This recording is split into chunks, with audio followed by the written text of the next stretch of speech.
14 రోజులు క్లియర్ చేసుకొచ్చిన. ఇవాళ నేను చెప్పిన కొన్ని వందలాది వేలాది ఇల్లు పర్మిషన్ లేకుండా ఇవాళ పర్మిషన్లు వస్తున్నాయి.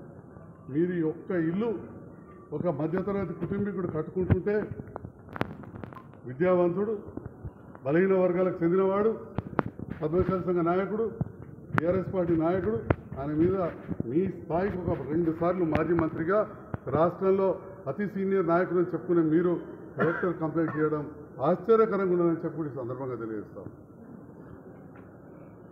అక్కడే ఇంకా అక్రమ నిర్మాణాలు జరుగుతున్నాయి. అంటే మీకు నచ్చితే సక్రమం, నచ్చకపోతే అక్రమం.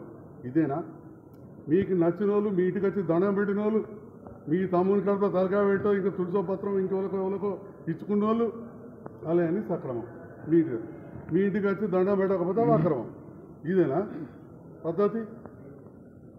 ఇదేనా పెద్ద సీనియర్ నాయకుని ఆలోచన? ప్రజాస్వామ్యం గురించి మాట్లాడుతుంటారు ప్రతిరోజు ప్రెస్ మీట్ పెట్టి. ఇదేనా మీరు చేసేది? నేను జీవరెడ్డి గారిని సూటిగా ప్రశ్నిస్తా ఉన్నా. మీకు నచ్చిన కాడ ఎంతమంది మీరు కొబ్బరికాయలు కొట్టిరు, టవర్ కాడ ఇల్లు ఉన్నది, రైతు బజార్ ఎన్నుకున్నది మాకు తెలుసు. మీరు పోయారు, మీరు ప్రతి ఇళ్ళలో పోతారు, పిలుస్తారు, మీరు పోతారు, భూమి పూజ పిలుతూ పోతారు, ప్రజలకు దగ్గరనే ఉంటారు. మీరు కూడా, మేము కూడా ఉంటున్నాం. మరి ఆ సందర్భంలో మీరు ఇంత చట్టం గురించి మాకంటే ఎక్కువ తెలిసినాం. నేను డాక్టర్ను, మీ న్యాయవాది. మేము 1-2 సార్లు గెలిచినాం, మీరు 10 సార్లు గెలిచారు, పోటీ చేశారు, 15 సార్లు పోటీ చేశారు.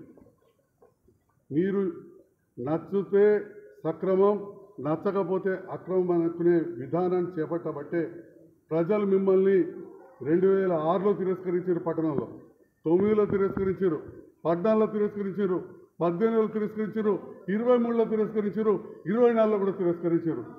ఇప్పటికన్నా మీరు ఆలోచన చేయాలి. మీరు పెద్దలు, ఇవ్వాలని కూడా పెద్దలుగా మిమ్మల్ని గౌరవిస్తాం.